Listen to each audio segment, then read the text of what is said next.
नमस्कार मित्रांनो, मी शेखर पाटील. सध्या नारखेड शहरामध्ये एक मागून एक समस्या निर्माण होत आहे. तुम्ही पाहू शकता, सध्या मी आलेलो आहे विठ्ठल रुक्माई देवस्थानच्या अगदी गेट समोर. आणि तुम्ही पाहू शकता, गेल्या एका आठवड्यापासून या ठिकाणी एक खड्डा पडलेला आहे. येथील नागरिकांचं असं म्हणणं आहे की या ठिकाणी ट्रॅक्टर येणं जाणं करतात आणि त्यामुळे या ठिकाणी खड्डा पडलेला आहे.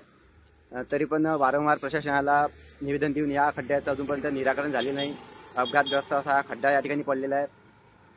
नागरिक जाण्याने करतात, या ठिकाणी लहान मुलं जाण्याने करतात. आणि तुम्ही पाहू शकता, हा मुख्य रस्ता आहे शहरामधून जाणारा. आणि काय म्हणतात या विभागातील नागरिक, आपण त्यांच्याशी चर्चा करूया. तुम्ही पाहू शकता, वार्ड नंबर 9 येथील विठ्ठल रुक्माईच्या मंदिरच्या अगदी गेट समोर हा खड्डा पडलेला आहे. आणि मुख्य रस्त्यावर हा खड्डा आहे. नागरिकांना, लहान मुलांना आणि जाणाऱ्या येणाऱ्यांना किती त्रास होत आहे. येथीलच काही नागरिक आपल्या सोबत जोडलेले, आपण त्यांना विचारतो का किती दिवस झाले हा खड्डा असाच पडलेला आहे. भाऊ, काय नाव आहे तुमचं? माझं नाव राम बोरकर आहे. मला सांगा, हा मेन रस्त्यावर हा खड्डा पडलेला आहे, हो. किती दिवस झाले या खड्ड्याला? जवळपास आता 8 दिवस होऊन राहिले इथे खड्डा पडलेला आहे. आणि येण्या जाण्यावाल्यांना, गाड्यावाल्यांना पुष्कळ त्रास आहे याचा. 1-2 जण तिथे आढळले. आणि मग काही प्रशासनाला काही निवेदन वगैरे? प्रशासनाचं अजून कोणी तर काही आलं नाही आणि कोणी काही बघितलं सुद्धा नाही याच्याकडे. पण मुख्य रस्त्यावर मोठा अपघात होण्याची शक्यता आहे, नाही का? शक्यता आहेच ना. समजा मेन रस्त्यावर आहे. बरोबर. जर जाणे येणेवाले आहे, मंदिराकडे जाणार आहे, बरोबर आहे. प्रत्येकाला त्रास आहे. आणि समजा रात्री अचानक कधी जर लाईट गेली, नाही का, भयंकर त्रास. लहान मुलं खेळतात इथे, माहित नाही का, आणि जनावर जाणे करतात, नागरिक जाणे करतात, एक मोठा अपघात होण्याची शक्यता आहे, नाही का? बिलकुल आहे. आणि मग तुम्ही निवेदन वगैरे दिलं का नगर परिषदांना? निवेदन वगैरे तर तसं मला वाटतं जे आमचे नगरसेवक वगैरे आहे, मुख्याधिकारी साहेब वगैरे, त्यांनी तर ते पाहणी वगैरे करून गेले का? कर्मचारी वगैरे आले होते का? नाही, कर्मचारी वगैरे कोणी अजूनपर्यंत आलेलं नाही, दिसले नाही कोणी. ठीक आहे. तरी पण आणखी या ठिकाणी काही महिला मंडळ आपल्या सोबत आहे, आम्ही त्यांच्याशी चर्चा करूया. त्यांना किती या खड्ड्याचा त्रास होत आहे. ताई, मला सांगा, तुम्ही रोज या ठिकाणी जाण्याने करताय, तुम्हाला खरोखरच या खड्ड्याचा त्रास होत असेल ना? मग नगर परिषदेचे कर्मचारी वगैरे या ठिकाणी आले होते का खड्डा पाहण्यासाठी? नाही आले अजूनपर्यंत. म्हणजे 1 आठवडा झाला. म्हणजे मला असं वाटतं की जोपर्यंत या ठिकाणी अपघात होत नाही तोपर्यंत ते येणार नाही. पण आपण अपघात होण्याची, कारण काय, लाईन जर गेली तर त्याच्यामुळे एखाद्या मुलाचा पाय खरला किंवा काही तर म्हणजे ऍक्सिडेंट होऊ शकते.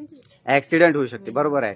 पण या ठिकाणी थोडी दखल घेतली पाहिजे नगर परिषदेने, नाही का? तर तुम्ही पाहू शकता, मुख्य रस्त्यावर हा इथे खड्डा पडलेला आहे. आणि तुम्ही पाहू शकता, या ठिकाणी वाहतूक हे नेहमीच सुरू असते, मुख्य रस्ता आहे. आणि नागरिकांचं असं म्हणणं आहे की समजा रात्री बेरात्री जर कधी लाईट गेली, आणि नरखेडमध्ये शक्यतो लाईट जातेच रात्रीला, आणि एक मोठा अपघात होण्याची या ठिकाणी शक्यता आहे.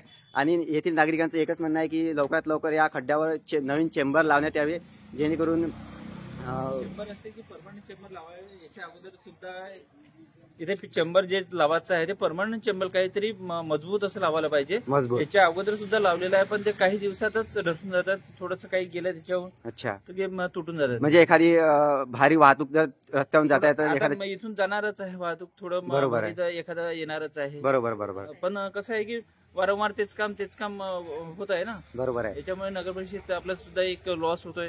मजबूत काहीतरी व्यवस्था करायला पाहिजे, मजबूत व्यवस्था करायला पाहिजे.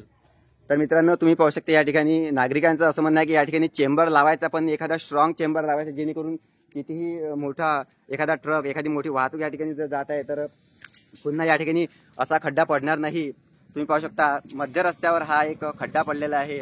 आणि